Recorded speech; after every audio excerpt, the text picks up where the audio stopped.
नमस्कार, स्वागत है आपका सेंटा मैप पे। मैं हूं कपिल शर्मा और आज हम बात करने जा रहे हैं मौर्य साम्राज्य पर। जैसा कि आपने लास्ट वीडियो में देखा कि हमने बुद्ध धर्म के बारे में आपसे ब्रीफ में चर्चा की थी। बौद्ध धर्म और जैन धर्म के बारे में हम विस्तार से चर्चा करेंगे आप लोगों से जैसे ही मौर्य साम्राज्य हमारा खत्म हो जाए। एक्चुअली में हम पूरा प्राचीन काल में जो धार्मिक इतिहास है उसको एक साथ कंपाइल करेंगे। इस वजह से हम बौद्ध धर्म और जैन धर्म और सनातन धर्म में क्या गतिविधियां हो रही थी प्राचीन काल में, इन सभी के लिए चर्चा को अभी हमने यहाँ पे विराम दिया है। तो चलिए मौर्य साम्राज्य की बात कर लेते हैं। जैसा कि आपने 16 महाजनपदों में अभी तक देखा था कि मगध साम्राज्य जो है वो किस तरह से शक्तिशाली होके निकला था। अब हम बात करेंगे उसी मगध साम्राज्य में किस तरह नंद वंश के अंतिम राजा महापद्मानंद के पुत्र धनानंद की मृत्यु होती है, चाणक्य के जरिए चंद्रगुप्त मौर्य करते हैं और मगध साम्राज्य को मौर्य साम्राज्य का नाम किस तरह से प्राप्त होता है, इन सभी चीज़ों पे हम चर्चा करेंगे। जैसा कि अभी तक आप इतिहास में पढ़ते आए हैं कि ऐतिहासिक स्रोतों को हमने कुछ पुरातात्विक स्रोतों के माध्यम से समझा, कुछ साहित्यिक स्रोतों के माध्यम से समझा और कुछ वैदेशिक लोग आए हैं, जो विदेशी व्यापारी लोग आए हैं या विदेशी स्कॉलर आए हैं, उन्होंने अपनी आंखों से जो चीज़ें देखी और जो वर्णन किया भारतीय इतिहास का, उन सभी के माध्यम से हम लोग अभी तक इतिहास पढ़ रहे हैं। तो उसी प्रकार हम चंद्रगुप्त मौर्य का इतिहास भी पढ़ेंगे। इसका टाइम पीरियड आप देख रहे हैं 322 ईसा पूर्व से 150 ईसा पूर्व तक का काल है। तो चलिए बढ़ते हैं, अपनी क्लास को स्टार्ट करते हैं। जैसा कि मैंने अभी आपको बोला कि सबसे पहले हम जानेंगे साहित्यिक स्रोतों के बारे में। सबसे प्रमुख साहित्यिक स्रोत चंद्रगुप्त मौर्य के गुरु कौटिल्य, जिनको आप चाणक्य भी कहते हैं, उनके द्वारा रचित है अर्थशास्त्र। तो अर्थशास्त्र क्या है? अर्थशास्त्र एक उस समय के राजनीतिक इतिहास का वर्णन करता है कि उस समय किस तरह से राजनीतिक गतिविधियां हो रही थी मौर्य काल में। ठीक है, तो उसी प्रकार से विशाखदत्त एक प्रमुख स्कॉलर या विद्वान थे। उनकी कृति जो थी वो मुद्रा राक्षस थी। ठीक है, एक सोमदेव थे, इन्होंने कथा सरता सागर रची थी। क्षेमेंद्र है, उनने बृहत कथा मंजरी रची थी। और पतंजलि अंत में जो महाभाष्य की रचना करते हैं, ये सभी जो विद्वान हैं ये उस समय के साक्ष्य बता रहे हैं या उस समय के इतिहास में होने वाली सभी घटनाओं का वर्णन कर रहे हैं इन अपनी किताब। जैसा कि आपने पहले ही लेक्चर में समझा था, कुछ साहित्यिक स्रोत होता है, साहित्यिक स्रोत में कुछ धार्मिक स्रोत होते हैं और कुछ स्कॉलरों द्वारा इतिहास को लिखा जाता है। तो ये प्रमुख उस समय के स्कॉलर थे। और कुछ धार्मिक स्रोत जैसे कि बौद्ध धर्म और जैन धर्म से भी हमें मौर्य वंश के बारे में जानकारी मिलती। बौद्ध धर्म के कुछ ग्रंथ हैं जैसे कि दीपवंश, महावंश, ठीक है, महावंश टीका, महाबोधि वंश, दिव्य अवदान, ये प्रमुख बौद्ध धर्म से संबंधित ग्रंथ हैं जो कि चंद्रगुप्त मौर्य के साहित्यिक प्रमाण हमें दे रहे हैं। ठीक है, चंद्रगुप्त मौर्य, बिंदुसार, अशोक और इसके बाद के कुछ जो राजा हैं, इन सभी का इतिहास हमें इन बौद्ध धर्म के ग्रंथों से मिल रहा है। उसी प्रकार जैन धर्म के ग्रंथ जो है, जैन धर्म से संबंधित कुछ ग्रंथ है जिसमें जैन धर्म के एक विद्वान हुए भद्रबाहु, इनके बारे में आप विस्तार से जानकारी अभी लेंगे जब हम जैन धर्म पढ़ेंगे। इनके द्वारा रचित है कल्प सूत्र, जिसमें मौर्य वंश के इतिहास के बारे में हमें जानकारी मिलती है। उसी प्रकार हेमचंद्र है जैन विद्वान, इनका है परिशिष्ट पर्वन। क्या है इनका? परिशिष्ट पर्वन है। इससे हमें चंद्रगुप्त मौर्य के समय की जानकारी मिली। इन सभी स्रोतों में सबसे प्रमाणिक स्रोत, देखो सभी प्रमाणिक हैं, लेकिन इन सभी के अलावा जो कौटिल्य के द्वारा रचित अर्थशास्त्र है, उसमें चंद्रगुप्त मौर्य के शासन का को बहुत नजदीक से लिखा गया है। मौर्य शासन के या मौर्य प्रशासन के बारे में। क्यों? क्योंकि वो एक प्रधानमंत्री भी थे चंद्रगुप्त के समय में। आपको कहानी पढ़ेंगे अभी कि चंद्रगुप्त मौर्य जो है वो किस तरह से मगध साम्राज्य के राजा बनते हैं। आप लोग बचपन से ही सुनते चले आ रहे हैं, चंद्रगुप्त मौर्य को चाणक्य के द्वारा राजा बनाया गया। महापद्मानंद के पुत्र धनानंद को मारकर, ठीक है, आपने वो सभी कहानियां सुनी हैं। महापद्मानंद के पुत्र धनानंद के शासन में, या कहें राज दरबार में, चाणक्य पहुंचते हैं और बताते हैं कि सिकंदर का आक्रमण होने वाला है। और धनानंद अपनी मस्ती में चूर रहते हुए उनका अपमान करता है और वहीं पे प्रतिज्ञा लेते हैं कि मैं अपने शिष्य के जरिए तुम्हारे सत्ता परिवर्तन करूंगा। इस तरह की हम कहानियां सुनते आ रहे हैं और ये कहानी सत्य भी है। ठीक है, तो जिस इस तरह से ये साहित्यिक स्रोत हो गए आपके मौर्य प्रशासन को जानने के लिए। कुछ विदेशी विवरण है। मोस्ट इंपॉर्टेंट क्वेश्चन है, आपको ये याद रखना है कि मेगास्थनीज की किस पुस्तक का नाम क्या था? इंडिका था। ठीक है, विदेशी लेखकों में कुछ प्रमुख हैं जैसे कि स्टेबो, कार्टियस, ठीक है, डियोडोरस, पिल्ली, एरियन, जस्टिन, प्लूकार्ट, नियार्कस। ये कुछ प्रमुख विदेशी व्यक्ति हैं जो भारत में आ रहे हैं। कुछ राजदूत बनकर आ रहे हैं, कुछ यात्राकार बन के आ रहे हैं, ठीक है, टूरिस्ट बन के आ रहे हैं। कुछ लोग धर्म को, बौद्ध धर्म का और जानकारी लेने के लिए भारत आ रहे हैं। ये इनके द्वारा आंखों देखा जो इतिहास है वो वर्णन है इन किताबों में। तो मोस्ट इंपॉर्टेंट आपको जो कि याद रखना है, इंडिका पुस्तक किसकी है? ये मेगास्थनीज की है। ठीक है, ये आपको याद करना ही है। अब ब्रीफ में जान लेते हैं मेगास्थनीज ने क्या लिखा है, क्या इतिहास, मौर्य शासन के इतिहास की हमें क्या जानकारी मिली। हमें यहाँ से जो मूल रूप से इतिहास है उसकी जानकारी नहीं मिल रही, लेकिन हमें इसकी यहाँ से चंद्रगुप्त इंडिका से मौर्य साम्राज्य के परवर्ती जो पूरे पुराने और लेखक हैं जो आए हैं उनके ग्रंथों के बारे में जानकारी मिल रही है। जैसे कि यहाँ पे कुछ वर्णन भी किया गया है। प्लूकार्ट, एरियन, पिल्ली, जस्टिन के नाम मिले हैं। इन लोगों ने क्या किया है? इन लोगों ने मौर्य साम्राज्य का इतिहास विस्तार पूर्वक लिखा है और मैंने वहां से इसको पढ़ा है। जैसे जस्टिन जो है वो यूनानी विद्वान थे। उनने चंद्रगुप्त मौर्य को सैंड्रोकोटस कहा है। क्वेश्चन बन सकता है यहाँ से कि सैंड्रोकोटस चंद्रगुप्त मौर्य को किसने कहा था? क्वेश्चन बना है, अगर आप बैक ईयर पेपर उठा के देखेंगे तो जस्टिन ने कहा। वहीं विलियम जोन्स ने चंद्रगुप्त मौर्य को सैंड्रोकोटस, जैसे कि जस्टिन विद्वान ने कहा था, इन्होंने भी सैंड्रोकोटस कहा। तो एक प्रकार से यूनानी जो है वो चंद्रगुप्त मौर्य को सैंड्रोकोटस कह रहे हैं। यूनानियों का प्रयोग नाम क्यों हम सबसे पहले लिख रहे हैं? क्योंकि चंद्रगुप्त मौर्य का जो इतिहास प्रारंभ होगा वो सिकंदर महान को वापस भेजने में इनकी महत्वपूर्ण भूमिका से हो। तो यूनानी लोग उस समय भारत आ रहे थे। ठीक है, तो मेगास्थनीज यूनानी शासक सेलुकस निकेटर का राजदूत था। ठीक है, जो मेगास्थनीज है जो इंडिका पुस्तक को लिख रहा है, ये कौन था? तो ये सेलुकस निकेटर का राजदूत था। यूनान में शासक थे उस समय सेलुकस निकेटर, जो चंद्रगुप्त मौर्य के दरबार में आए राजदूत के रूप में। ठीक है, और इन्हीं की किताब जो इंडिका है ये हमें बताती है कि किस तरह पाटलिपुत्र, वर्तमान में पटना, की अपनी राजधानी का ये विस्तार किस तरह से चंद्रगुप्त मौर्य ने किया था। तो ये कुछ आपके विदेशी विवरण हो गए। अब बात करें हम पुरातात्विक साक्ष्य के, तो चंद्रगुप्त मौर्य के बाद आप देखेंगे जैसे जब अशोक, महान अशोक सत्ता संभालेंगे तो उस बहुत से सारे अभिलेखों का निर्माण कराएंगे। ये तो बहुत महत्वपूर्ण है ये अभिलेख आज हमें मौर्य साम्राज्य के इतिहास को समझने के लिए।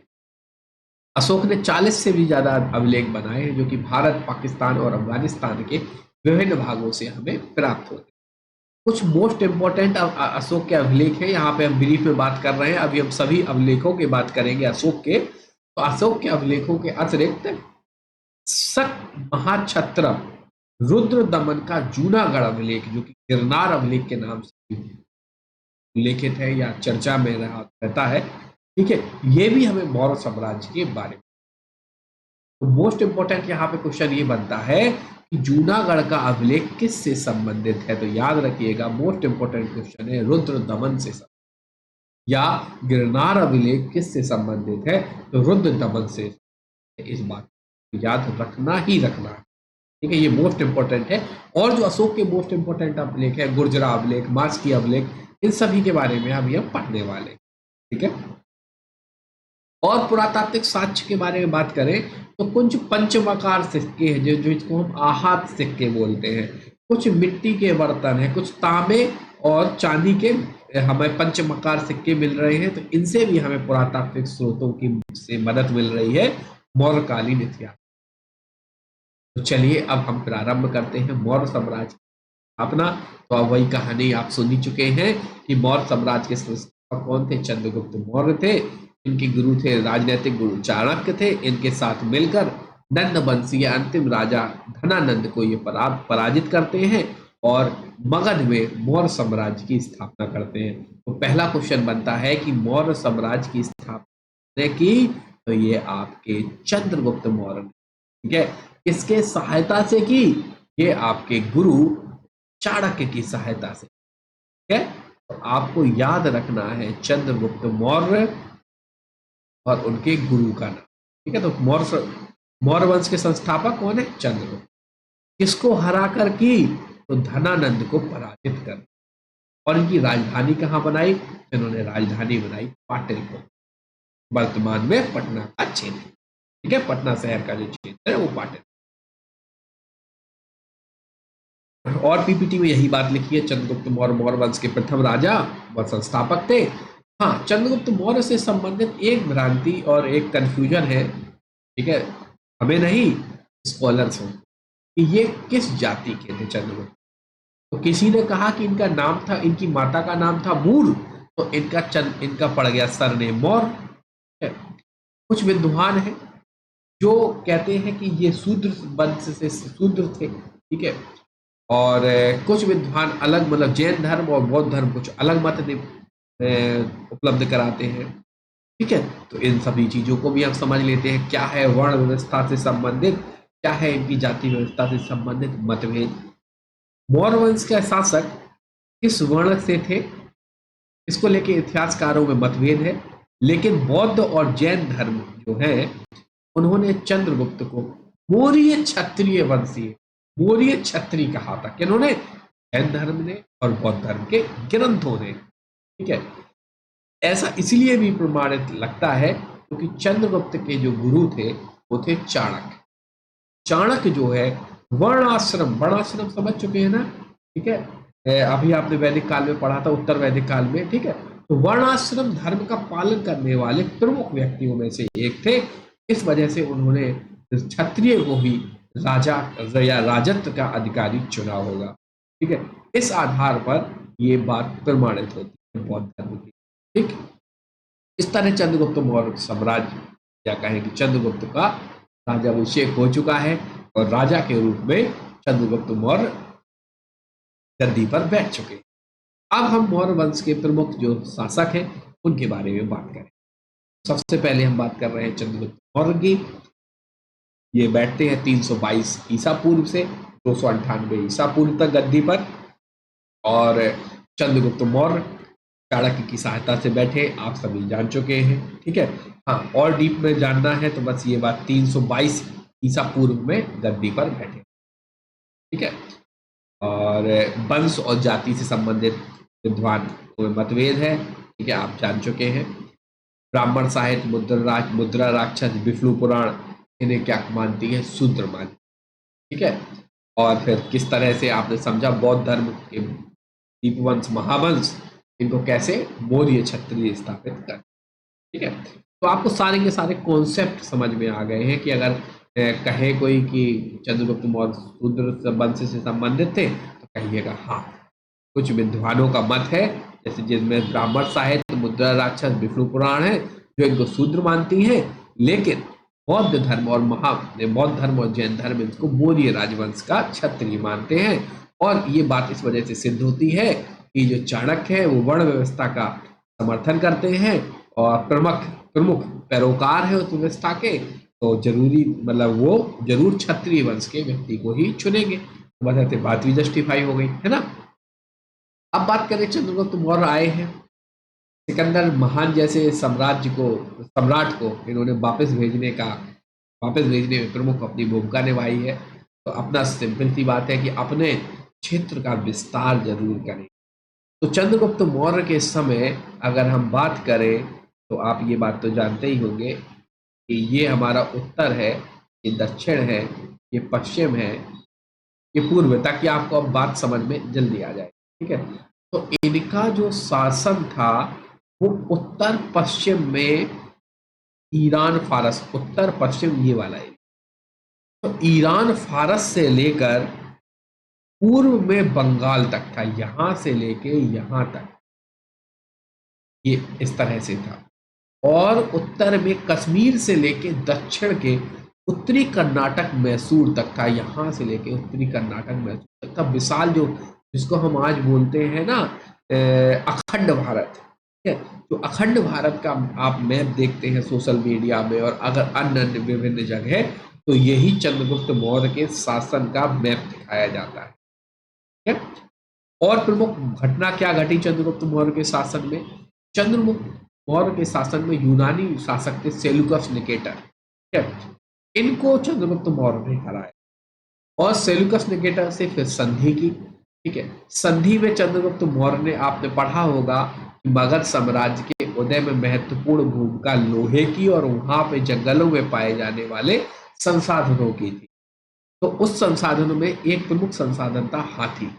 तो 500 हाथी दिए थे इन्होंने। अब देखिए, चंद्रगुप्त मौर्य ने पराजित किया है लेकिन राजधर्म का पालन। ठीक है, तो चंद्रगुप्त मौर्य ने कहा कि भैया इस क्षेत्र को और मजबूत करो। ठीक है, क्योंकि ये तो अपने क्षेत्र में आ ही गया है, आप हमारे संबंधी कहें या हमारे अंडरटेकिंग में तो है ही। तो 500 हाथी लो। ठीक है, और इसके बदले में हमें एरिया, हेरात वाला एरिया है, ठीक है, अराकोसिया कंधार में है, जेडोसिया बलूचिस्तान में है, पेरी पेरी सदाई जो है वो काबुल में है। इन सभी क्षेत्रों को हमारे मगध साम्राज्य में डायरेक्टली मिलाओ। ठीक है, साथ में जो सेल्यूकस निकेटर था उसने अपनी पुत्री हेलेना, इसका विवाह चंद्रगुप्त मौर्य से किया। तो कह सकते हैं कि यूनानी शासक ने वैवाहिक संबंधों के माध्यम से चंद्रगुप्त मौर्य से संबंध। अभी आपने पढ़ा था सेल्यूकस निकेटर। ठीक है, कौन है? यूनान के राजा हैं, ये आपको याद रखना है, बिल्कुल याद रखना।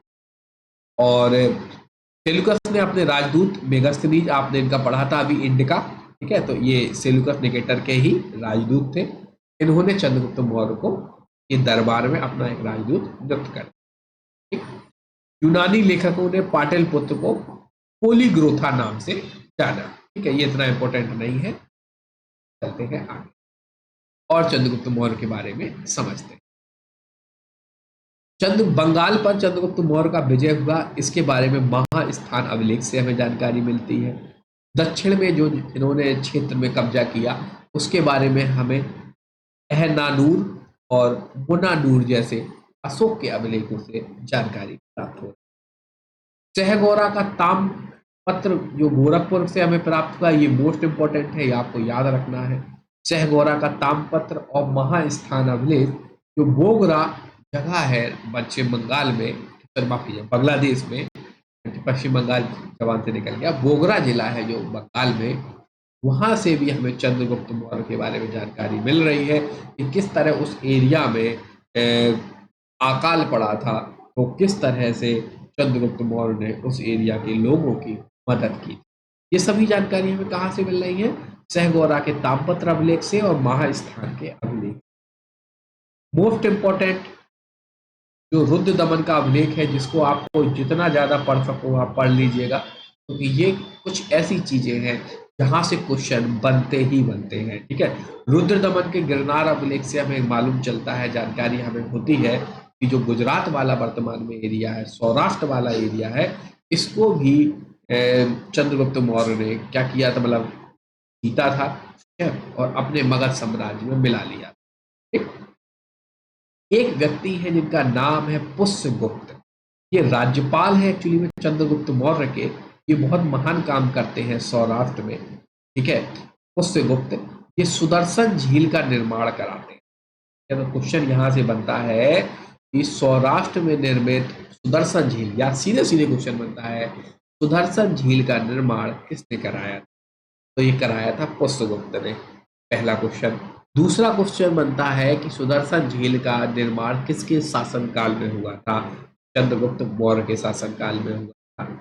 तीसरा क्वेश्चन बनता है, पुष्यगुप्त जो थे, जो किसके राज्यपाल थे? चंद्रगुप्त मौर्य के राज्यपाल थे। ये मोस्ट इंपॉर्टेंट है, याद रखिए, ठीक है। गिरनार अभिलेख किससे संबंधित है? रुद्रदमन से संबंधित, ठीक है, याद रखिए।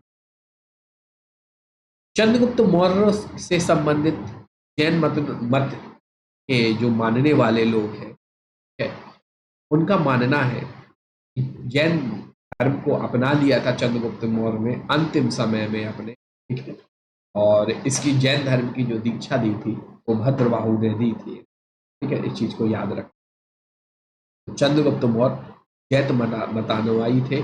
उन्होंने अपने जीवन के अंतिम चरण में पुत्र के पक्ष में सिंहासन छोड़कर जैन महामुनि भद्रबाहु से जैन धर्म की दीक्षा ली और त्रिवणवेलगोला, जो कर्नाटक में स्थित है, वहां जाकर 298 ईसा पूर्व में उपवास कर कर अपने शरीर को त्याग दिया, जिसको जैन धर्म में संलेखना या संधारा कहते हैं, ठीक है। यहाँ लीला खत्म हुई है चंद्रगुप्त मौर्य, ठीक है?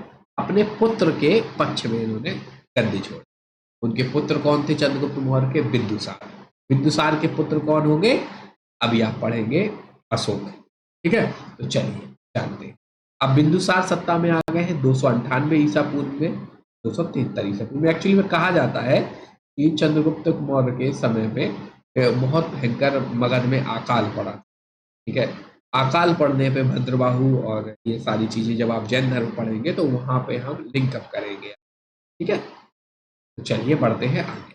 अब पढ़ रहे हैं हम बिंदुसार, 298 ईसा पूर्व से 273 ईसा पूर्व। बिंदुसार, इनका नाम, अगला नाम, दूसरा नाम इसको अमित्रघात भी कहा जाता था, जिसका अर्थ होता था शत्रु का नाशक। इसे कहा जाता था, बिंदुसार को याद रखें। वायु पुराण है साहित्यिक स्रोत, जो कि इनको बिंदुसार को भद्रसार या मद्रसार भी कहते हैं, ठीक है। जैन धर्म है, जैन धर्म में सिंह, इनको सिंह सेन कहा गया है। कुछ आपने प्रमुख नाम समझे बिंदुसार के, कौन कौन से?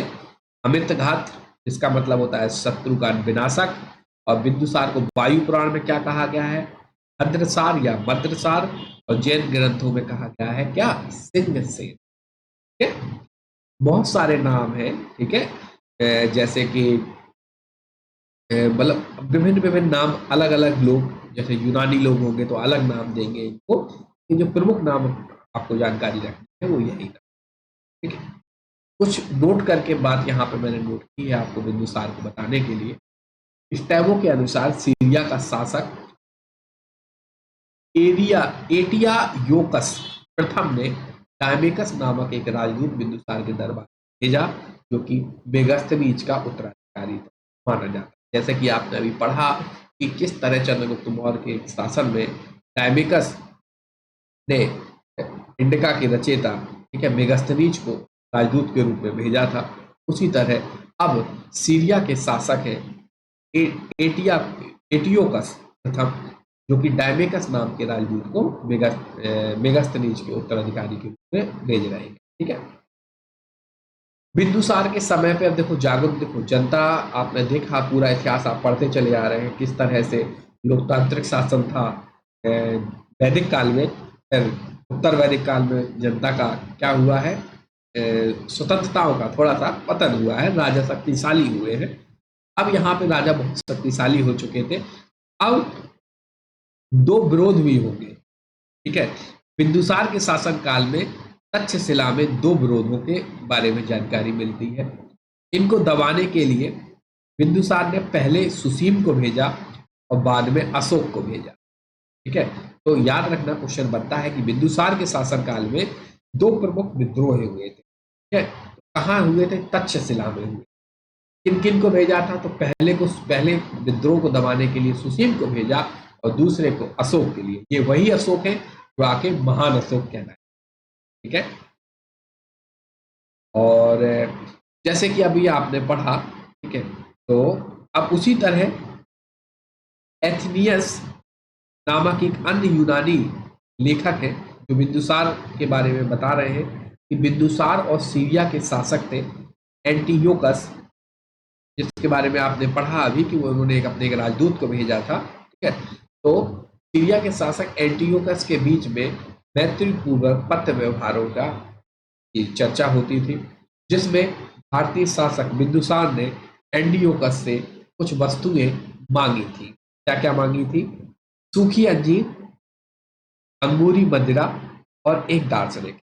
जिसमें मजे की बात यह है कि जो सीरिया के सम्राट थे उन्होंने सूखी अंजीर और अंगूरी मदिरा तो भिजवा दी, परंतु तीसरी चीज तो जो दार्शनिक की बात थी, यूनानी शासक या सीरियाई शासक ने कह दिया कि भैया जो यूनानी लोग हैं, यूनानी दार्शनिक हैं, वो उनका विक्रय नहीं किया। लेकिन हाँ, एज ए राजदूत के रूप में अब ये अपने व्यक्ति को, मतलब दार्शनिक व्यक्ति को भेजेंगे इनके दरबार में। ठीक है, तो इस तरह की कहानी हमें पढ़ने को मिलती है। तो ये चीज आपको याद, यहाँ क्वेश्चन बन जाता है कि बिंदुसार ने कहाँ के शासक से ये तीन चीजों को मांगी। ठीक है, तो याद रखिए ये एंटीयोकस से मांगी थी, ये सीरिया के शासक थे। ठीक, याद रखिए। मिस्र के शासक टॉलेमी द्वितीय ने क्या कहा? जो डायनोसिस थे, ठीक है, जो मैंने अभी आपको बताया, जो दार्शनिक थे, इनको मांगा बिंदुसार ने। ठीक है, कि इन्होंने मना कर दिया कि हमारे या जो यूनानी दार्शनिक हैं उनको बेचा नहीं जा सकता। ठीक है, तो उन्होंने, जैसा कि मैंने अभी आपको बोला, एक राजदूत बनाकर भेज दिया। तो राजदूत किसे भेजा था? ये भेजा था डायनोसिस को। इनके बारे में आपको याद रखना। दिव्य वरदान एक अगला साहित्यिक स्रोत है। उससे हमें मालूम चलता है कि या उससे हमें दिव्य वरदान से जानकारी मिलती है। उसकी राज्यसभा में, बिंदुसार था, उसकी राज्यसभा में विभिन्न विभिन्न विद्वान थे। उसमें से आजीवक संप्रदाय के ज्योतिषी जो थे पिंगलवत्स, ये भी निवास करते। तो ये कह सकते हैं कि अजात शत्रु के जो राज दरबार था वहाँ पे विद्वान लोगों का क्या था, एक जमावड़ा जुड़ा था। इसमें आप देख रहे हैं कि राजदूत को भी बुला रहे हैं, दार्शनिक को भी बुला रहे हैं। उसी प्रकार आजीवक संप्रदाय के पिंगलवत्स, चंद्रगुप्त मौर्य तो चले गए हैं भैया। ठीक है, सत्ता को छोड़ के जैन धर्म को अपना लिया और अब संलेखना प्राप्त कर ली, लेकिन चाणक्य अभी भी है। तो याद रखना, बिंदुसार के शासक काल में भी चाणक्य प्रधानमंत्री। एक बार क्वेश्चन बना था कि चाणक्य निम्नलिखित में से किस किस के शासन काल में प्रधानमंत्री रहे? तो चंद्रगुप्त मौर्य, 90% बच्चों ने चंद्रगुप्त मौर्य को आंसर करके आगे बढ़ दिया। और एक सी ऑप्शन में था चंद्रगुप्त मौर्य और बिंदुसार। इसका आंसर यही था, चंद्रगुप्त मौर्य और बिंदुसार। ठीक है, अब हम पढ़ेंगे अशोक के बारे में। अशोक के बारे में जो हम पढ़ेंगे वो अगले चैप्टर में पढ़ेंगे, जो पार्ट 2 आएगा आपका मौर्य साम्राज्य के बारे में। उसके बारे में हम अशोक पढ़ेंगे, क्योंकि अशोक के बारे में बहुत ज्यादा है। ठीक है, मुख्य रूप से मौर्य साम्राज्य में हम अशोक को ही पढ़ेंगे। ठीक है, अशोक की धार्मिक जीवन, धर्म नीति, संलेखना क्या है, कैसा है, क्योंकि इसके लिए हमें अलग से 30 मिनट चाहिए अशोक को पढ़। ठीक है, तो चलिए लेसन को, इस वीडियो को यहीं पे हम रोकेंगे। अगर आपके पास कोई क्वेश्चन है, कोई क्वायरी है, तो कमेंट कर पूछ सकते हैं हमें। ठीक है, तो थैंक यू। इस वीडियो को हम यहीं, बहुत बहुत धन्यवाद आप सभी का। हाँ, क्वेश्चन हो कोई चीज़ का तो कमेंट में जरूर आएगा।